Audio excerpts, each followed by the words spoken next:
అన్న మీరు కొంచెం వెనుకకి వెళ్ళండి.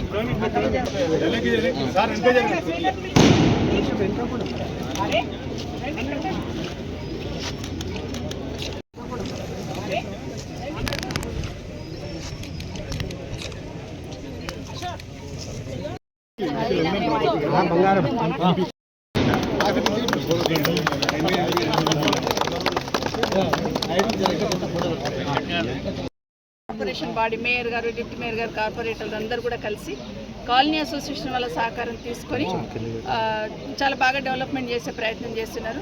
ముఖ్యంగా 5 సంవత్సరాల మీర్పేట్ కార్పొరేషన్ అభివృద్ధిలో భాగస్వామ్యమైన ప్రతి కార్పొరేటర్కి, ప్రతి నాయకుడికి, ప్రతి అధికారికి, ప్రతి కాలనీ అసోసియేషన్ వాళ్ళకి ప్రత్యేకంగా ధన్యవాదాలు. ఎందుకంటే 5 సంవత్సరాలలో ఊహించనంత మార్పును మన మీర్పేట్ మున్సిపల్ కార్పొరేషన్లో తీసుకురాగలిగిందంటే ప్రభుత్వం నుండి తీసుకొచ్చిన నిధులైనా కానివ్వండి, పర్ఫెక్ట్ ప్లానింగ్తోని ఆ వచ్చిన నిధులను వాడుకొని పనులు చేయడానికి సహకరించిన ప్రతి ఒక్కరికి కూడా, మేయర్ గారికి, డిప్యూటీ మేయర్ గారికి, ఫ్లోర్ లీడర్స్కి, కార్పొరేటర్స్కి, అధికారులకి, మీ మీడియా సోదరులకు కూడా ప్రత్యేకంగా ధన్యవాదాలు.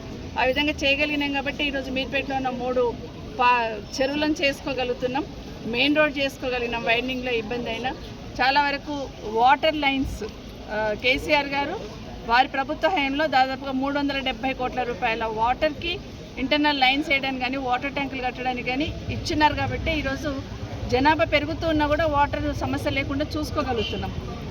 ఒక విజన్తో పనిచేశారు కేసీఆర్ గారు. గతంలో మిషన్ భగీరథ ద్వారా గ్రామాలలో ఇంటింటికి నీరు ఎట్లా రావాలనుకున్నామో అట్లాగే పట్టణ ప్రాంతాలలో కాలనీలు పెరుగుతున్నాయి కాబట్టి కాలనీలలో ఉన్న వాళ్ళకి ఇబ్బంది కావద్దు, గ్రామాలలో ఎట్లయితే రోజు ఇస్తున్నామో కనీసం ఇక్కడ డే బై డే అని ఇచ్చినట్టు చూసుకోండి అని చెప్పి వాటర్ ట్యాంక్స్ కానీ, పైప్ లైన్లో కానీ పెద్ద ఎత్తున నిధులు ఇచ్చినారు. కాబట్టి 10 సంవత్సరాలలో బడంపేటలో కానీ, మీర్పేటలో కానీ, జల్పల్లిలో కానీ, తుక్కుగూడలో కానీ చాలా వరకు వాటర్ లైన్స్ వేసుకోగలిగినాం, పెద్ద పెద్ద రిజర్వాయర్స్ కట్టుకోగలిగినాం. చాలా సంతోషం.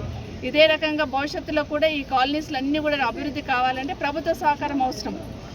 స్థానికంగా ఉన్న నిధులే కాకుండా ప్రభుత్వ సహకారం చాలా అవసరం ఉంటుంది. కాబట్టి పెద్ద ఎత్తున ఈ ప్రభుత్వం కూడా రాజకీయాలకు అతీతంగా, పార్టీలకు అతీతంగా నిధులు కేటాయించాలని గౌరవ ముఖ్యమంత్రి గారికి విజ్ఞప్తి చేస్తూ ఉన్నాను.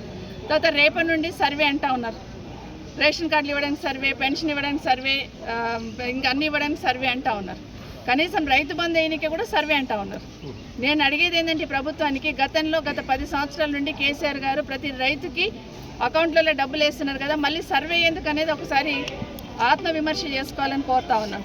సరే, రైతు బంధు 10,000 ఇస్తున్నారు కేసీఆర్ గారు, సరిపోదు, నేను వస్తే 15,000 ఎకరా ఇస్తున్నారు గౌరవ ముఖ్యమంత్రి రేవంత్ రెడ్డి గారు, కాంగ్రెస్ పార్టీ. కానీ ఈరోజు 15,000ది 12,000కే తీసుకొచ్చున్నాడు.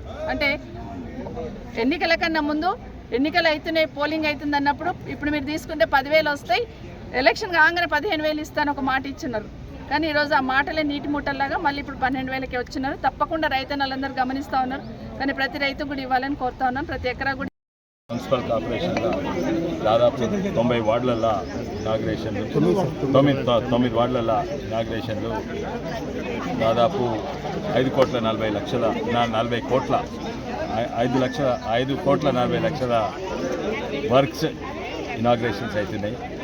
రాష్ట్ర ఆర్థిక పరిస్థితి అసలే మంచి లేదు. అయినా కూడా నేను అనుకుంటున్నా మీర్పేట్ మున్సిపాలిటీ వాసులు అదృష్టవంతులు. ఎందుకంటే ఇవి రాష్ట్ర ప్రభుత్వం మున్సిపాలిటీ నిధులతో అవుతున్నాయి. కానీ ఇక్కడ ప్రపోజల్స్ అమృత్ స్కీమ్ కింద కూడా రాగలుగుతాయి. ఈసారి ప్రపోజల్స్ రాలేదు, అందుకే అమృత్ స్కీమ్ తప్పనిసరిగా విజ్ఞప్తి ఏంటంటే ఇక్కడ కార్పొరేటర్స్, మున్సిపల్ కమిషనర్ ఏంటంటే ఇప్పుడే పెట్టండి, వచ్చే ఏడాది అమృత్ స్కీమ్ కింద సెంట్రల్ గవర్నమెంట్ నుంచి 60% వస్తాయి, అవి కూడా తీసుకోవచ్చు. ఎప్పటిసందే ప్రపోజల్ పెట్టాలని చాలా సంతోషము. ఈడ హెచ్ఎండిఏ కొంచెము డబ్బులు ఇచ్చింది, మున్సిపాలిటీ ఇద్దరు కలిసి చేస్తున్నారు.